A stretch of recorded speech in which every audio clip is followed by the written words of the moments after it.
All right, let's do a little bit more work with ratios and unit rates tonight. Let's make sure we have this definition down. What is a ratio?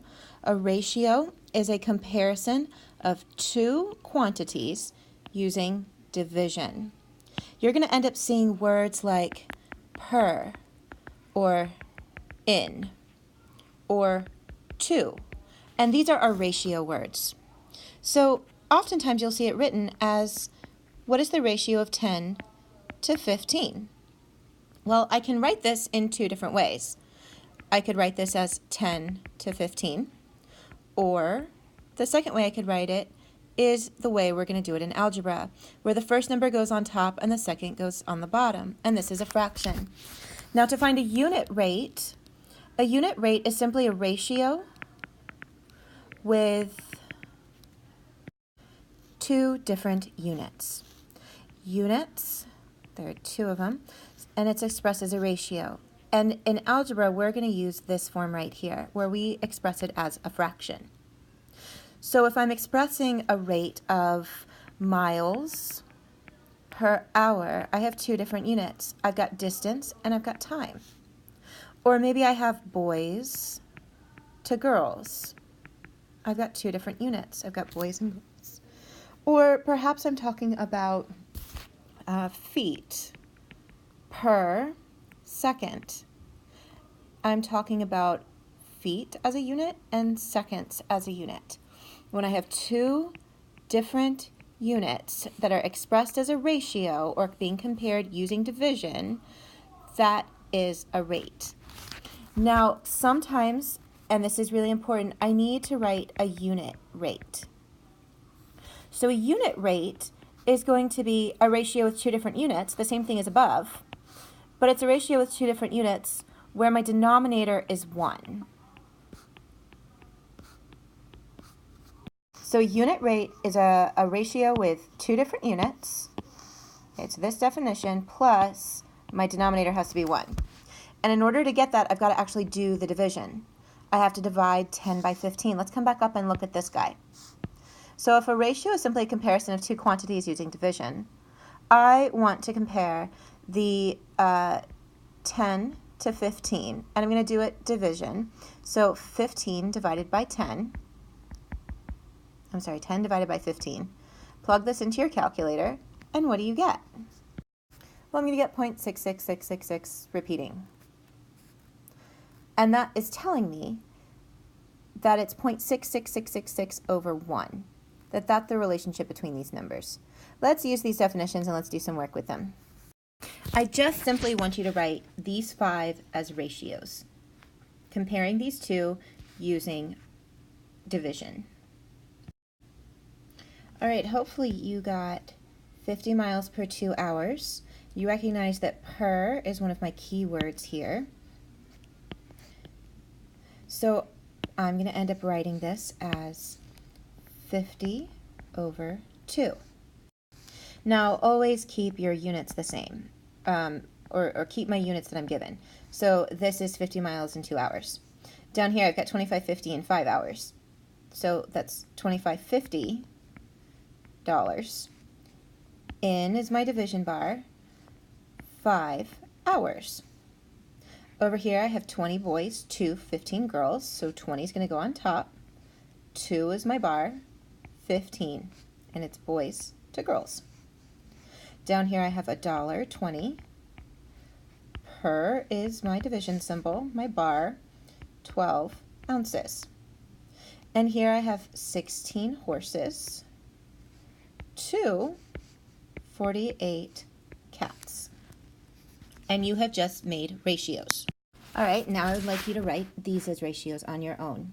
144 feet in 3 seconds, 676 miles in 13 hours, 42 gallons in 7 minutes, and 20 C's in 5 days. Make sure you have these for class tomorrow. Once you know how to write these as ratios, then we can look at going into rates.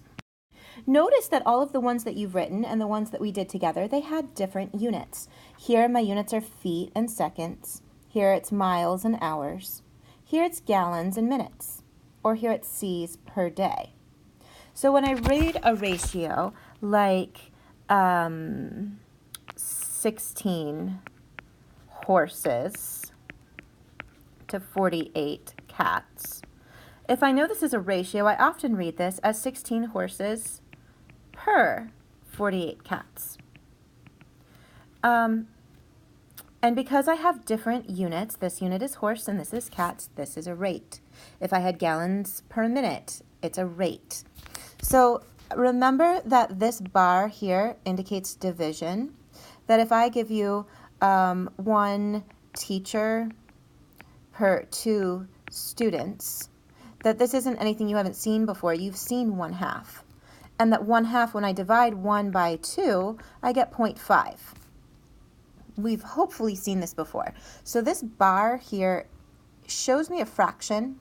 It shows me a ratio, but it ultimately represents not multiplication, but division. So in order to reduce these and to find my unit rate, I'm going to end up having to divide. So let's look at some that requires using some division. All right, so let's do some unit rate stuff. Let's say that you earned $72 for 6 hours. Now here, my 4 is kind of my key word. It's the same as per, okay? So when you see 4, that needs to be another clue word that we're dealing with a ratio. So $72 per 6 hours. I want to set this up. So 72 is going to go on top. I always want to keep my units together. And then my hours are going to go on my bottom because it's my second number. That comes here. This goes here. And remember that this bar indicates division. This is the same as 72 divided by 6. So if I divide 72 by 6, what do you end up with? Hopefully you know that 72 divided by 6 is 12. So I'm going to end up with 12 what? Well, it's $12 per 1 hour. Remember, 72 divided by 6 is 12. 12 is the same thing as 12 over 1. So as I'm keeping my ratios, this is $12 per hour. Or expressed another way, $12 / per hour. Okay, let's look at another example. What if I am doing, what if I told you I paid $2 for 5 pounds of apples? I want to know what the price per pound is. In order to find that, I need to set it up as a ratio. 4 is the same thing as per. So this is essentially, being a division problem, $2 divided by 5. But when I do ratios, I want to set it up as a fraction. So my 2 is going to go on top, and per is my line, and 5. And with ratios, you always want to give me what? My units. So 5 pounds. Okay, to solve it, I now need to divide. So if I end up dividing 2 by 5, what do I get? Well, hopefully you recognize this is 0.4. So 0.4 what? Remember, I still have my units. So $2 divided by 5 pounds is 0.4. Think of setting this over 1. That gives me my unit rate because there's a single 1 in my denominator. 0.4 over 1. Well, on the bottom I had pounds, and on the top I had dollars. So this is telling me that I am paying $0.4 per 1 pound of apples. Huh. Okay, let's do one more, and then I will give you one to do. Let's look at finding 2 liters of water costs $1.98. Notice here that it doesn't use one of my key words like for or per or in or to, but what I want to know is the unit rate. So if you're told to find the unit rate, then it means that you want to find where the bottom number is 1. And the way that I'm going to end up doing that is through division. Now for this one, I need to think, do I want liters first or dollars first? Let's think about this for a second. Do I want to find liters per $1, the amount of water I can get for $1, or do I want to find the amount of dollars, whatever that is, per my 1 liter of water. I probably want to find the cost per liter. So I'm going to set it up using this. And if I want to find the cost per liter, what is that ratio? My cost was $1.98. That goes up top here with dollars. And my liters were 2. And if I'm told to find the unit rate, then I have to divide, so my bottom number is 1. So what is $1.98 divided by 2? Hopefully you got 0.99. So now you need to think and tell me, what does this 0.99 represent? I still have these units. Remember that this is the same thing as 0.99 over 1. So to find a unit rate, I'm going to rewrite this ratio as some amount of dollars per liters where I have a 1 on the bottom. So so this top number is my dollars per 1 liter. Sometimes you'll see this written as dollars per liter, because remember there's a hidden 1 right here. So I don't really need to write it. And this is the same thing as $0.99 over 1 liter. Okay, now that you have gone through these, I'd like you to do a couple of your own. Please do these 5 problems on your own. If you get stuck or if you're unsure, just rewind the video a few minutes and watch this section again on finding unit rates and do the same thing that I'm doing on mine. All right, we're going to tackle a word problem using unit rates. Let's look at this one. Anna and Julia each take a bicycle trip. Anna rides 20 miles in 1 1/3 hours. Julia rides 246 miles in 16 hours. Which rider has the slower unit rate? Well, slower is a comparison, so I'm going to need to find the unit rate for Anna and Julia. Do that on your own now.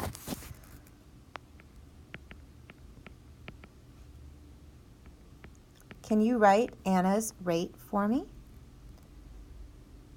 Can you write Julia's rate?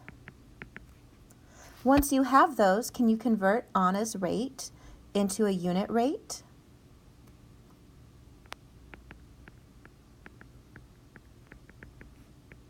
Once you have Anna's unit rate, can you convert Julia's rate to a unit rate?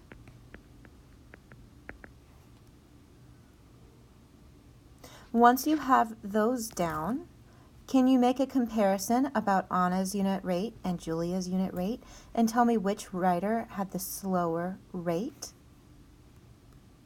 Hopefully you noticed that this is essentially talking about speed, miles per hour. Speed is a unit rate. And hopefully you notice that Anna has the slower unit rate. Bonus points if you can tell me how much slower she is than Julia. Let's look now at ratios and rates where I'm talking about a chart. Here I'm talking about 2 different groups of people, those that have a job and those that don't have a job. And out of my survey, I have a certain total number that I have responses for. So out of 100 people, this is saying there are 40 people that have a job. And out of 100 people I surveyed, 60 do not have a job. So I would like you to write each ratio as a fraction. What is the ratio of those with a job? And what is the ratio of those without a job? So here what I'm doing is I'm comparing the students with a job to those without a job.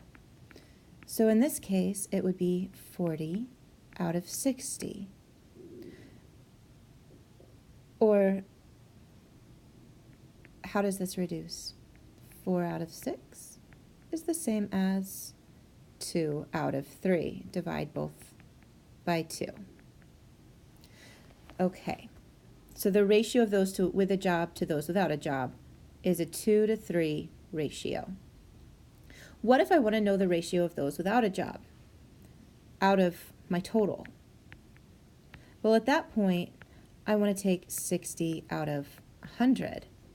And I'm going to simplify this as 6 out of 10. I'm going to divide both sides again by 2.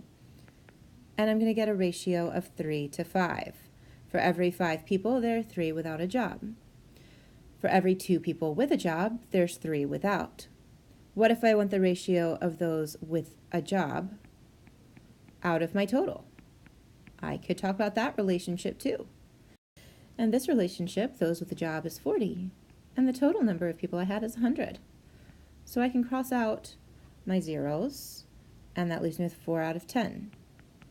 I can divide both the top and the bottom by 2 to simplify, and I get 2 out of 5. So sometimes ratios can be really helpful for just seeing the relationships between things. Can you complete this chart on your own now? Remember that you want to write each ratio as a fraction in its simplest form. So you're going to have to reduce the top and the bottom by the same number to get it smaller. So we are going to end up looking at this chart to answer these questions, just like I did before. Notice here that you're going to be setting up your ratio as 7th grade boys to, that's a key word, 8th grade boys. And a ratio, at this point in time, we are always writing it as a fraction with something up here and something below. And in this case, you're not finding the rate. We don't want to get the denominator down to 1. What we want to do here is simply simplify by dividing the top and the bottom by the same number, generally 2, 3s, and 5s. If you have questions, we can go over this in class tomorrow. Please give this a shot. Please be aware that if it says all students, you're going to have to do something. You might have to add up your boys and your girls. If it wants boys and girls on this part, you might have to add up my total boys or add up my total girls. All right, I think you guys hopefully will be better set up for this. I will see you in class for more practice tomorrow.